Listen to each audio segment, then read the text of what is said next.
Have these conversations early and often, not at the time of the event. Finally, one of the things you want to look at is, what type of an owner are you? There's generally 6 kinds of owners in a family enterprise. There's the operating owner, who's the individual who's employed, and they're involved in the day-to-day operations of the business. There's the governing owner, who's a full-time overseer of the business, but they're not involved in the day-to-day operations. That may be a board member, for example, as a governing owner. You have the involved owner. They're not employed, but they're genuinely interested in the business and attentive to all the issues with respect to the organization. The passive owner is somebody who maybe they collect dividends. They're generally not interested in the business. They're lucky to be part of that family, as an example, and they don't really make a conscious decision to remain an owner. They just kind of go with the flow, so to speak. An investor owner is somebody who collects dividends, but they are interested in the success of the business, and they make active decisions to remain an owner, and they want to stay involved. They want to be part of the decision making, maybe help contribute to building a board, as an example. And finally, you have the proud owner. They're not engaged in the day-to-day business, but they're certainly proud to be an owner. So the question is, what type of an owner are you? And again, there's no right or wrong answer here. The right answer is what feels right to you. So be authentic to yourself, but talk about it with your family and understand, saying you appreciate the opportunity to be an owner here, but you really don't want to get involved in the business. That's a great answer because it helps set the expectations as to what your role is in the family business going forward. And I just want to reiterate what David is saying about there not being a right or wrong answer, because a lot of times as we're moving into the sibling generation, the operating owners and even governing owners can get very frustrated with the investor owners and proud owners, that they may think their engagement is due to lack of interest or they just don't care. So that's where we need to be really, really clear about the fact that it is okay that not everybody is an operating owner. I worked with a family earlier this month that there's 8 siblings and there just isn't space in the business for 8 owners or 8 operator owners. So we had a family meeting, and so there's elements of all 6 of these types of owners within this family. And it took some facilitation and it took some time to get to that understanding that it's okay to not have everybody working in the business, that you may not want everybody working in the business. That's a lot of stress on relationships and a lot of stress on the business itself. So coming to an understanding that these different motivations and these different priorities, they're okay. We just need to manage, again, those expectations and the communication we have around these different types of owners so it doesn't breed frustration and it doesn't breed that resentment. Yeah, absolutely. Great point, Nicole. Thank you. And then on to the next slide. This comes down to with respect to ownership, we have to be able to make decisions in the business. But we want to know what levels of decisions, who makes what in the organization. So there's kind of 3 main governance structures here that I'll talk about: ownership, board, and management. And owners are responsible for certain levels of decisions. The board is responsible if you have one in place. And then ideally management is also responsible. So as an example, owners, they set the ownership succession. How do we pass the business down to the next generation and to whom? What's the board composition look like? We want to elect the board and we set the compensation for the board as well. What are the company's mission, vision, values around the organization? And what even business are you in? That's up to the owners to set that vision. Also, family policy may be one that we would encourage is established in the family business, and often it's spoken and talked about at the ownership level. The board may be responsible for things like senior management succession. Who is the next CEO? And tasking the board with that responsibility. Looking at dividends and distributions, measuring the weight of, I have to reinvest in the organization versus it would be nice to issue a distribution to the family. What's our strategy? And ensuring that management is executing on the strategy that is set. CEO appointment I talked about, and then also business performance and ensuring that the business is hitting the benchmarks and the goals that are being established and managing up to the ownership group with whom the board reports. And then finally, looking at management, you want to look at company culture and you want to look at the day-to-day operations. Their responsibility is to the board, the board's responsibility is to the ownership group. One thing I like to use this tool for as we're going from, because I work with a lot of G1s to G2 transitions. So a lot of times what I like to do is have the first generation or the current leaders or owners map this out how things are today. Because a lot of times a board may not exist or a board isn't functioning to this level. So a lot of times it's one column that one person is doing this whole list of things. So then as our ownership group changes, we can have an evolving matrix like this. So even though today it may all be heavy in one column, what is going to have to change as we bring in new owners? Maybe we map out a board, maybe our management team is with outside of the family. So we can have different versions or iterations of this spreadsheet, of this matrix, as that ownership circle changes. That's a great point. I'll actually give you another case. I'm working with a 7th generation family business that has 35 different owners, clearly not at the sibling level, but they're down in the cousins. They've had a formal board in place for over 20 years, very successful business. As a family grows to that level, they assemble a family council.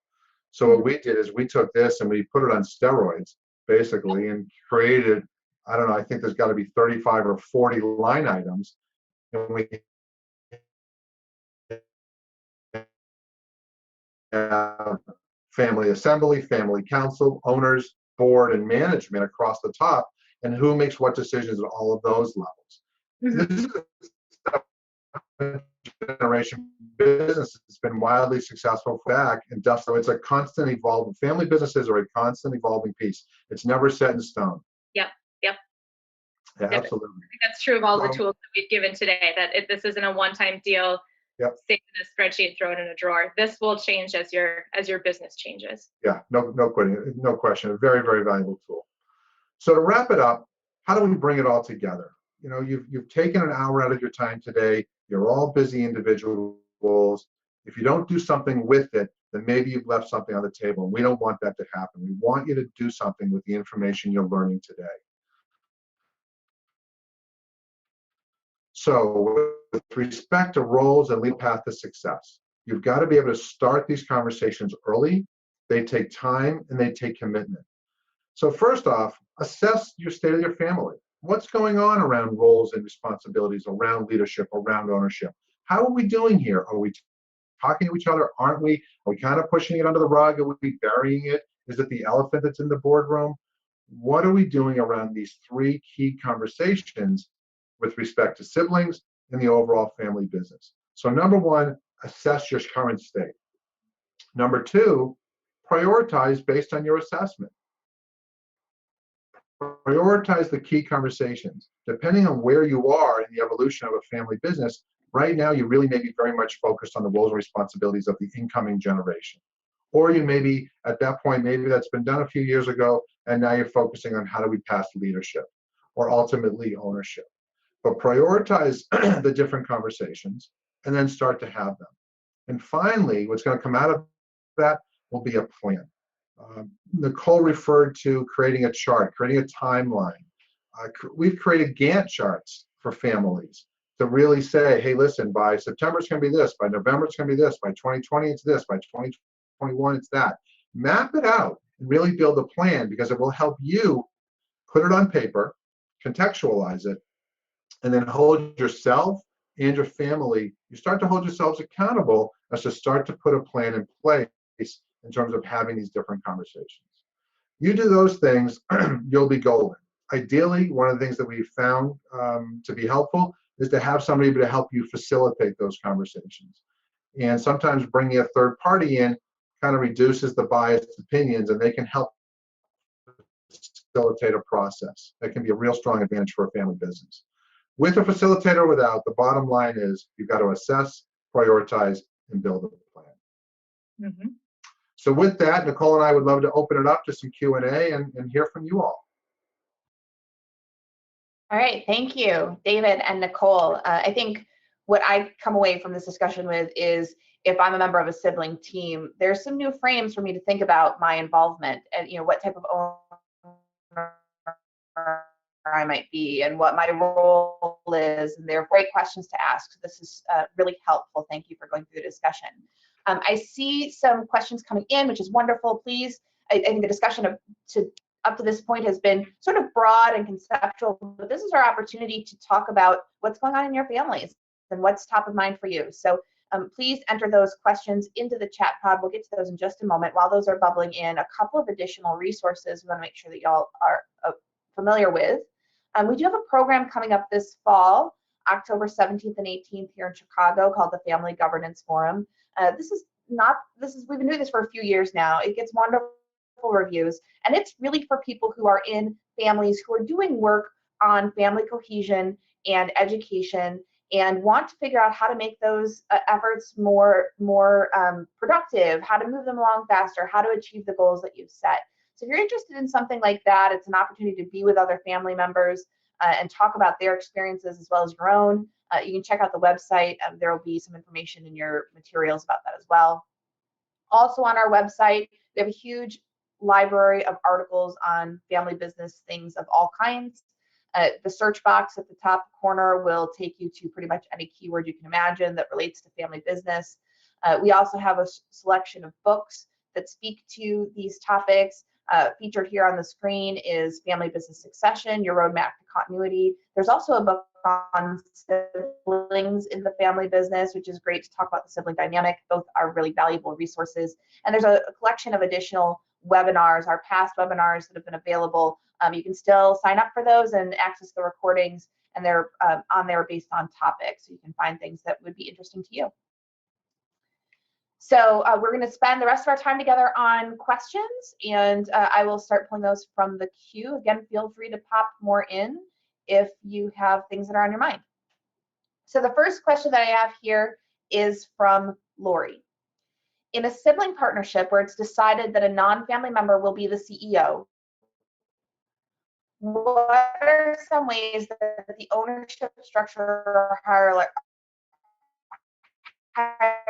will look in the business while still respecting? Question. And Laura, you touch upon a trend actually that's happening. It's one of the more popular trends that are going on right now in family business is bringing in non-family leadership into the family business, either to ultimately run the business, or sometimes they're the gap between generations in terms of helping to mentor and prepare the next generation. That being said, the real question is what happens to ownership in this case? And I think that one of the things that family businesses really have to be able to focus in on is separating the concept of ownership versus leadership, and understanding that ownership doesn't equate to decision making in terms of leading the business. It's not a governing body per se, but it's an overseeing body. It's an opportunity and a privilege that often stays within the family business. If the question really is about what happens to ownership and decision making, they still have the ultimate decision. Ideally, there's a board in place or some sort of governance structure that can help with the decision making at the highest level, of which the non-family president would report to the board. So it's a very important layer to be able to put in a board structure to, frankly, to be able to support that non-family president, as well as to be able to oversee that individual as well. And so doing that would be a very wise decision for family business in terms of adding a layer of governance. But don't forget, at the end of the day, the ultimate decision sits with the ownership group. They get to call the shots in terms of the direction of the business, but I would have it be a very open and transparent conversation with respect to what are expectations of the leader from the ownership group. Mm-hmm. And I can speak just a little bit more to the example I gave with the siblings that did hire a non-family CEO. So it's two sisters and a brother. They formed kind of an ownership council. They have regular owner meetings to determine the needs of the family and the needs of the ownership group. They do have a board. It's not quite yet as formal or effective as it needs to be, but it's a work in process. So they communicate their needs to the board. The board oversees the CEO. Where they're running into some awkwardness now, all of the siblings work for the CEO. So that's where we're still fleshing out how the board is totally going to function, because they're carrying out the desires of the family to the CEO, but then the CEO is also over the top in the business of these siblings. So those are some conversations we're still fleshing out. And as to David's point, where the board does need to be pretty effective to manage that situation, particularly at this sibling phase. Fantastic. I'm going to build on that, talk about the board. There's a question from Gordon. So if it's an advisory board, how does going back to the decision matrix,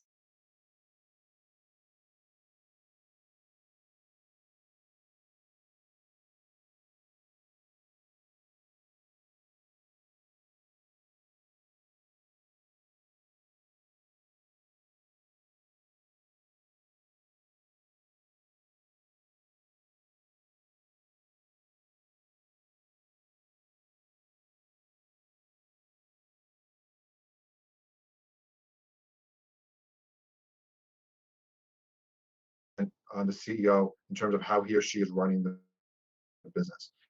At the end of the day, the ultimate decision still remains with the CEO or the ownership group. That the board of advisors doesn't have any formal or fiduciary decision-making ability. A board of directors does. They have a fiduciary responsibility to do what's in the best interest of the shareholder group. And so they are held responsible, and in some cases even held liable to that position with respect to a board of directors. So the biggest difference in terms of the decision-making matrix with a board of directors versus a board of advisors is who has the ultimate decision. The family can still choose not to take the advice of an advisor, or the CEO can choose not to take it, which is not the case with a board of directors. And I think it's interesting to note, because we get a lot of questions around advisory versus fiduciary boards. There's always some sort of fiduciary board on paper somewhere, and oftentimes in families, it's the family owners and the independents are advisors. So there's still a fiduciary responsibility and a decision-making authority there, and it's whether or not the independents maybe have an official vote, and how those conversations play out in the boardroom versus in the ownership context. Yep, absolutely. Okay, a question from Hale. We are starting a G2 to G3 transition. If a sibling is not an operating owner and has no substantive training or experience in the field, can they still be a good board member? I would say absolutely. I think if they have the requisite business experience and background, they absolutely can be an excellent board member, because they can even bring a level of independence to the board meeting. Even though they're still an owner or a family member, they can bring a level of objectivity to that discussion, which could be very, very valuable. I've supported and helped build a number of boards where you would put a family member who has extensive business experience and put them on the board to represent the family, even though they may not be working in the business itself. So yeah, no question. Yep, I agree. I have a couple of families that they've got family members on the board that have some level of business experience, but zero industry or zero experience in the field. But the questions they ask have forced the ownership group, or those that are in the business, to slow down a little bit to explain things through. And in those explanations and answering some of those questions that seem a little trivial when you're in the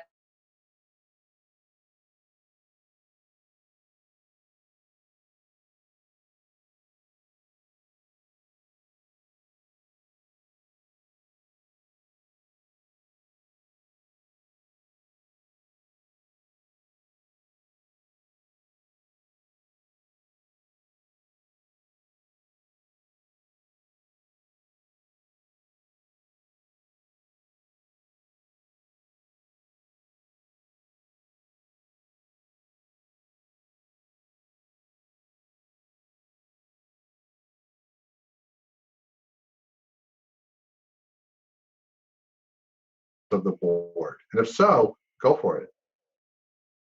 Great. Let's shift gears a little bit. I have a question from Jeff. We touched on employment policies in the discussion. So what do you typically find in a family employment policy? So I'll start with this one, because they can be kind of all over the board. And usually going from this first generation to the second generation, usually something comes up, and that's why they have an employment policy going forward. But typically we cover why the policy is in place, kind of what the purpose of this policy is, some general requirements. There may be a minimum education requirement, and that's not necessarily, a 4-year college degree. That could be some sort of professional certification. I work with a lot of construction companies, so it may be they have to get their journeyman's card before they can come work for the business. Yep. Talked about there may be a certain level of outside employment, some form of even sort of experience outside of the family business. And then we have covered who's going to make the decision on whether or not somebody can join the family business, who's kind of making that hiring decision if they're coming back to the family business. And this is where it's key to have these policies in place, like we talked about before.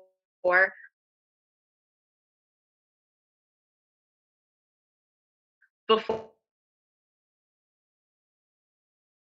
it's about a specific individual.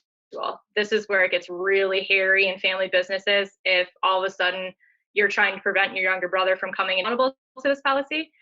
So having for who's going to do the review as many of the roadblocks as possible for them getting into the business.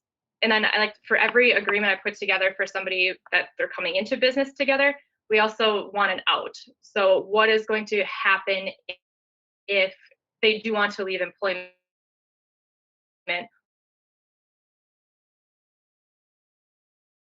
or if they're not cutting it? How do we, worst case scenario, have to fire this employee or this family member? Yep. They're kind of, you want to get kind of souped there. Back to non-family employees as much as they could with respect to family employees, because they did in one set of rules for non-family. They really wanted